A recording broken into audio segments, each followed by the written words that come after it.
आज 20 दिन बाद ये आमरण अनशन हमने हमारे चतुर्थ श्रेणी कर्मचारी साथी से जूस पी करके स्वेच्छा से हम इस आंदोलन को स्थगित कर रहे हैं।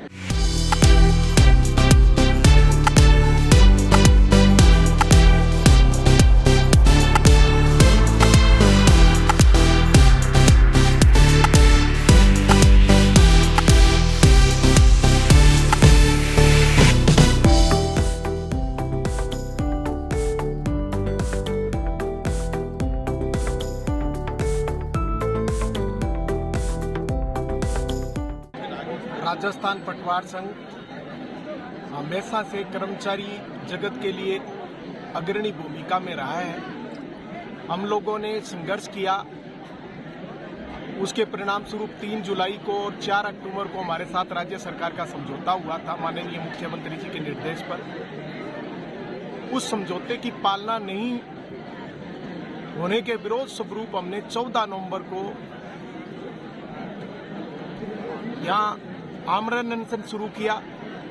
मेरे द्वारा आमरण अनशन शुरू किया गया और साथियों द्वारा पूरे राजस्थान के जिलों द्वारा पूरा सहयोग करते हुए और बाद में इस कड़ी में काफी साथी जुड़े, हमारी 2 बहनें भी जुड़ी और 2 साथी तो मेरे बाद कुछ ही दिनों बाद लगातार आमरण अनशन पे जुड़े रहे। रामनिवास जी जाटव धौलपुर जिलाध्यक्ष और बुद्धाराम जी जाजड़ा नागौर जिलाध्यक्ष।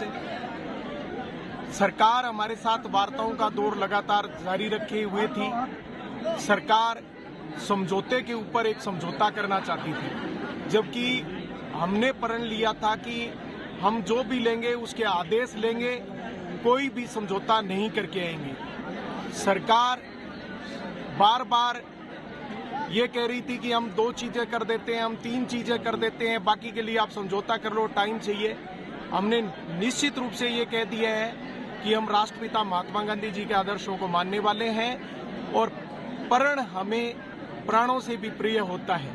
हमारा प्रण था कि हम किसी भी स्थिति में समझौता नहीं करके आएंगे। हम बगैर कोई समझौता किए राज्य सरकार की असंवेदनशीलता को देखते हुए और आज 20 दिन बाद ये आमरण अनशन हमने हमारे चतुर्थ श्रेणी कर्मचारी साथी से जूस पी करके स्वेच्छा से हम इस आंदोलन को स्थगित कर रहे हैं और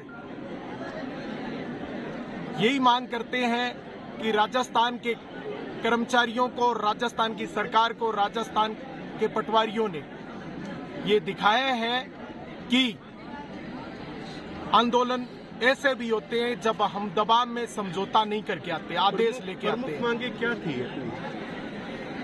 हमारी प्रमुख मांगे थी कि 3 जुलाई और 4 अक्टूबर के समझौते के जो बिंदु बकाए रह गए हैं, जैसे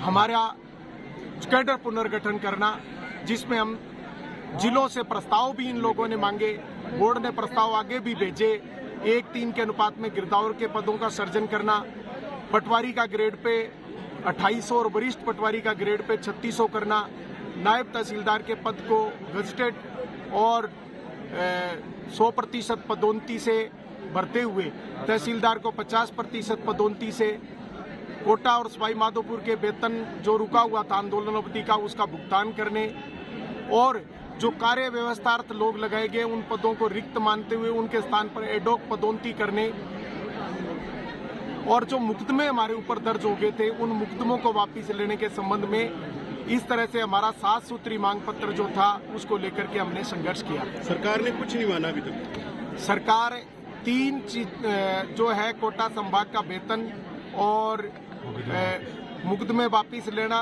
और जो हमारा स्थानांतरण नीति में जो 9B है उसको सशर्त कुछ शर्तों के साथ जोड़ के और उसको जो आदेश देने के लिए तैयार थी, जबकि हमने ये कहा कि आप हमारी प्रमुख मांग ग्रेड पे वाली और कैडर पुनर्गठन पर यदि आदेश जारी नहीं करते हो तो हम किसी भी प्रकार से जो है संतुष्ट नहीं है। सरकार ने और सरकार के नुमाइंदों ने जो है बार बार यही कहा कि इनका टाइम लगता है, लेकिन हम तो सरकार को पहले ही 14 महीने का समय दे चुके हैं। कहीं न कहीं राज्य सरकार को भी लोगों द्वारा मिसगाइड किया जा रहा होगा। अब हमारी अगली रणनीति क्या रहेगी? अगली रणनीति में आज हमने आमरण अनशन जो है यहाँ से तुड़वा लिया है। हमारा काम, हम जो हमारा कर्तव्य है फील्ड में वो कर्तव्य करेंगे, लेकिन अपने कर्तव्यों का निर्वहन करते हुए जिस तरह भी सरकार का असहयोग कर सकते हैं, जिस तरह से राष्ट्रपिता महात्मा गांधी जी द्वारा किया गया, हमारा असहयोग सरकार से और असंतुष्टि हमारी लगातार जारी रहेगी।